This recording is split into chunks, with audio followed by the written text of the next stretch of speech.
Hey everybody, welcome to Obscurities and Miniatures, and it's Friday, which means I get to bring to you yet another obscurity in literature. Now, this book in front of me is a major dose of nostalgia. This is the CRPG book, A Guide to Computer Role-Playing Games by Bitmap Books. Now, Bitmap Books make some of the coolest, nerdiest, most comprehensive, well put together books on video games and just video game fandom. Well, I guess, that goes along with it. But this book in particular starts from the very beginning of the early days of computer RPGs and brings us to the modern day in nearly 500 something pages. So obviously, this isn't going to cover everything, and it is a very English-focused book. We have a lot of the people involved here. Oh, I remember that map. The old Might and Magic. Now, what's really cool about this book is they've got a lot of information. If you've never played any of these, what is an old school RPG? Going into the various comparisons, a absolute classic that I spent too much time playing at my friend's house, both Eye of the Beholder and Defender of the Crown. Oh yeah, Defender of the Crown. We had to make sure that our mom didn't walk in when our character got married. Many of you will fondly remember those days. Comparisons between some of the various versions out there. Never got to play Might and Magic on a Macintosh. That would have been kind of cool. Of course, I never played Might and Magic on the NES either. Interesting. Never even knew it existed, but it looks quite nice with the sprites there.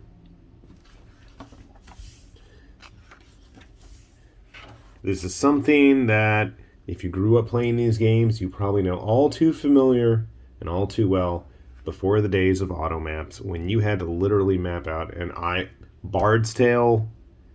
Every Bard's Tale, I was going to say Bard's Tale 1, Bard's Tale 2, Bard's Tale 3, Might and Magic. Might and Magic 2, not so much, but yeah. Bard's Tale, good God, I remember making maps. Wizardry. We get into the early days and where all this stuff came from, and then we get into the actual review section. Starting from the very beginning, and we have a cool little timeline explaining how and where everything was going on at the time with these games. I'm going to save some of these. I mean, obviously, some of these are familiar to me. Akalabeth, that one I know. That's probably the earliest one I'm familiar with. Eamon. Rogue I played back in the day. Now, a lot of the older, classic, more influential games do get a nice big double-page spread. Everything's in color. The reviews, a lot of them are kind of waxing poetically and fondly over these games, giving you a little bit of background info if you do actually want to go out and venture forth and try some of these. I remember playing the original Ultima. Dragons I am not familiar with. Telengard, oh yeah. Moria. Return of Heracles, I can't say I've played. Never played Ultima 2 or 3. Questron. Now, Questron I remember. And we get into the mid-80s, and I'm only up to like page 60 here.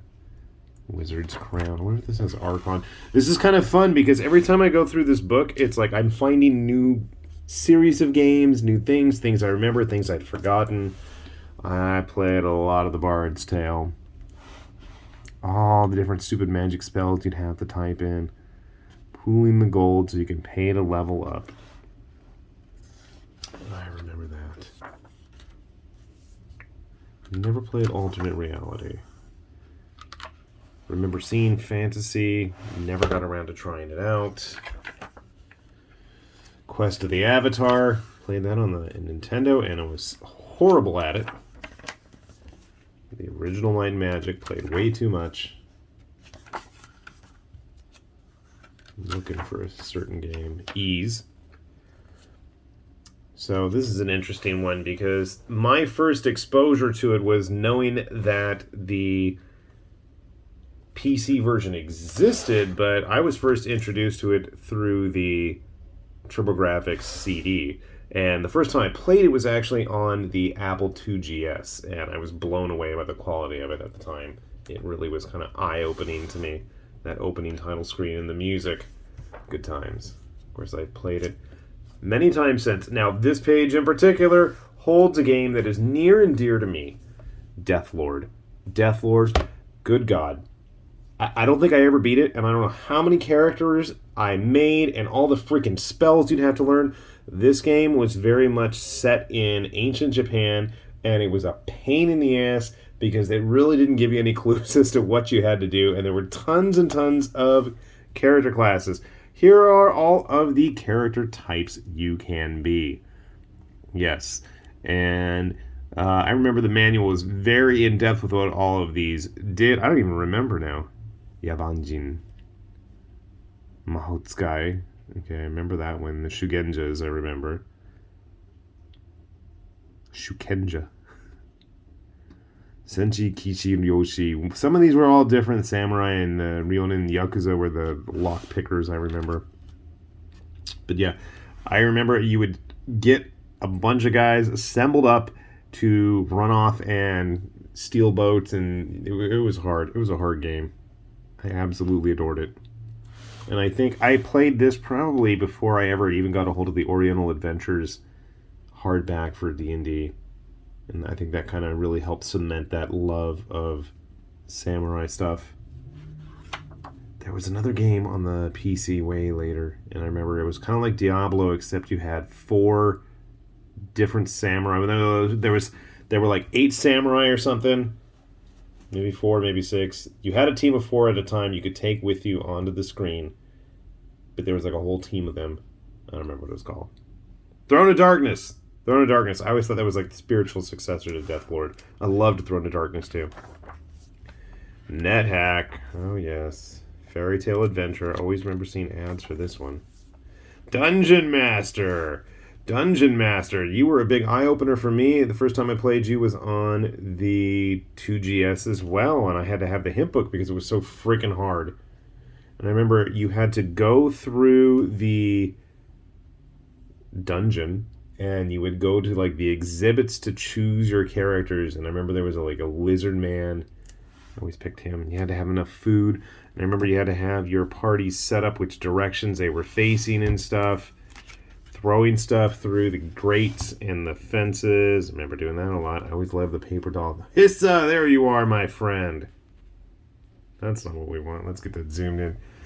Yes, my favorite character. I remember having to feed them all as you went through the dungeon. People dying of poison from eating poisoned food. Now this is interesting. Zeliard. I don't remember seeing this one in the States, but I could be wrong. It's Game Arts. Would later go on to do like Grandia, which actually is in here. I don't remember this one at all. And if I had known it was a Japanese-inspired game made, I totally would have been all over it back then. The classic first of the gold box games. Pool of Radiance. Spending way too much time editing my characters' portraits and their character icons for when battle started. I remember the original Pool of Radiance being really obnoxiously hard at the beginning, having to clear out a ton of kobolds, and they'd have way too many turns. I did beat it, and I beat Curse of the Azure Bonds over here with Dragonbait. I like Curse of the Azure Bonds. Read the book even. I do not remember playing Pools of Darkness. That was the last of the game. Secret of the Silver Blades was pretty cheesy, from what I remember. Yeah, I love Pool of Radiance. I have debated about going back and playing some of the updated ones. Never got into some of those later Ultima games. Draken and the giant floaty dog heads. Magic Candle I remember seeing a lot of ads for. Lots of obscure stuff that even I'm not familiar with. Quest of Glory. Quest for Glory, I should say. Knights of Legend I remember. The Immortal. I hated that game. I sucked at the fighting. I would constantly die. There's some games I'm looking for, and I don't know where, if they're even in this. I want to say they were based off of the Ultima 6 engine. And they had him like on Mars or something. I remember playing some of the later Wizardry games. The Hobbit. Champions of Kryn. Played that. Mega Traveler does not sound familiar, but it looks kind of neat.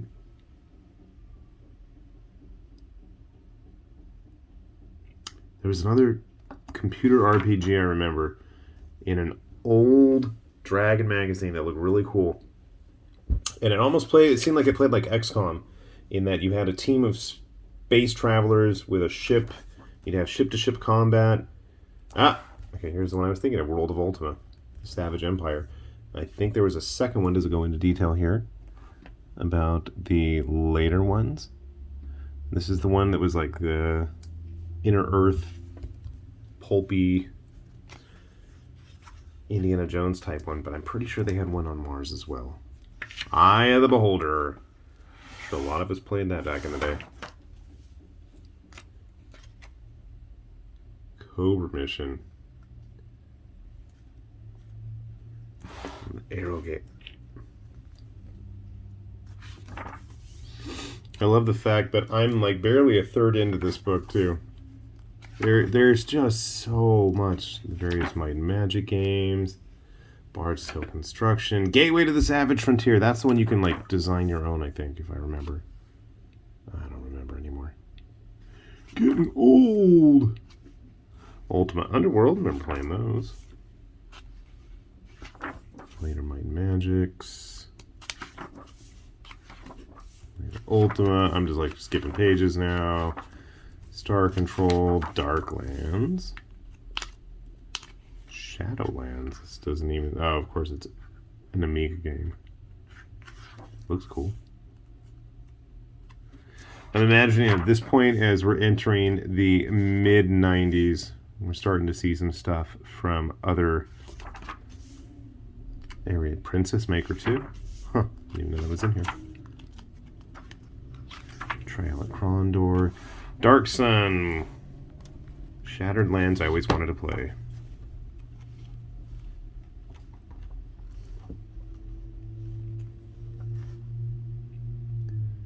Elder Scrolls 3. Tail end of the 90s. You can have Hexen or those games. I just keep flipping. Good old Diablo. Good old Fallout. Wasteland was in here somewhere. I totally skipped it. I think it's odd to have some stuff like they do have Final Fantasy VII in here, which is kind of a strange choice because we all know that it came out on the PS1 before it ever came out on the PC. It did come out on the PC, but I feel like that was sometime later. Rage of Ages, I remember. The original Baldur's Gate. Later Magic games, Fallout 2, Planescape, Omicron. I thought this came out on the Dreamcast first. Yeah, every time I hear Omicron, I unfortunately think of David Bowie. System Shock 2. Yeah, there's some games in here that are a bit of a head scratcher as to why they're included. Obviously, Baldur's Gate games. They make sense. Diablo 2. I swear I saw, like, Summoner, I know. Okay, that was originally on the PC and then ended up on PS2. Anachronox.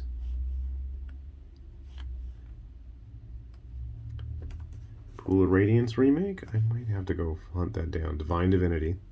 Was that the one where they had the undead knight that's always following you around? I think so.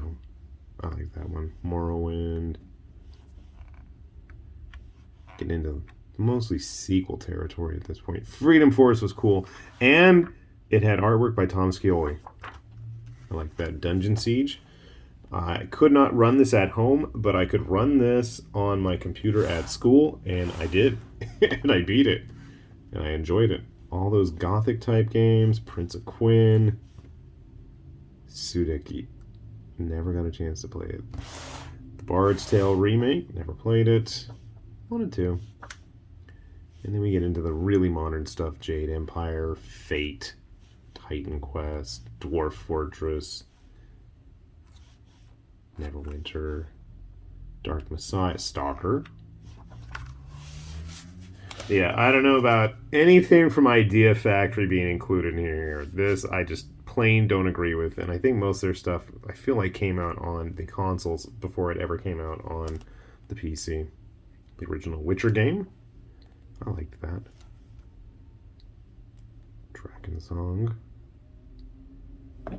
This one doesn't look familiar, but it looks kind of cool. Fortune Summoner, Mountain Blade. I'm way too familiar with. Dawn of War 2. I don't know if Dawn of War 1 was in here. I don't know if I would include it myself. It's much more of a tactical game. Risen. Risen. Where did I play that? On the 360. I liked it. We're getting Borderlands, I think, is a good inclusion. Arcania was pretty cookie cutter, I thought, in Gothic 4. Cthulhu Saves the World. New Vegas. Of course, Mass Effect's in here.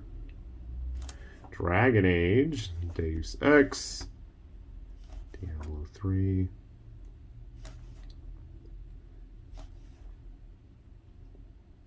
I don't know about having Neptunia in here. Again, there's some interesting ones that I wouldn't have put in myself, but, you know, they do fill up space and add to the overall oomph of the book. Interestingly enough, there's not much in the way of... I didn't even see this section before. What is this? Ah. The Birth of the Japanese RPG. Now, this is a section that I really enjoy, and I didn't even know it's in here.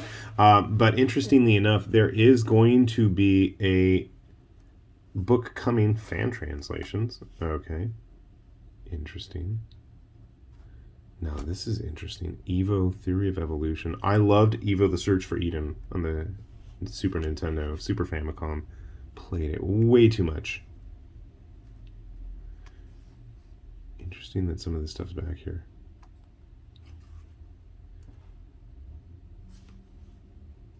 Games we'll never get to play. So yeah, there's a lot of content here, and I know even though this video is dragging on, there's just a ton of stuff in this book. If you're into any of this, if you remember playing any of this, I skipped over some of my other favorites, Legacy of the Ancients. God, I played that game too much. I can hear the music in my head already. There's just a lot here to really enjoy, and I think if you have a fond remembrance of games like these, or if you still play them, or if you're even interested, I know my son was really enjoying flipping through this and like asking me lots of questions and wanting to check some of this stuff out. I'm assuming a lot of it's on Steam. Maybe those of you more knowledgeable in technology than me would be happy to point me in the right direction, because I absolutely would love to play some of this stuff again. But yeah, definitely a fun trip down memory lane. If you haven't checked this stuff out, do take a look at Bitmap Books' website. They have tons of interesting books, and I mean, seriously, if you're into video games, you are doing yourself a great disservice by not checking their stuff out. With that said, though, this has been High Lord Tamberlane with Obscurities and Miniatures, saying thanks for watching, and we will see you back here soon. Bye-bye.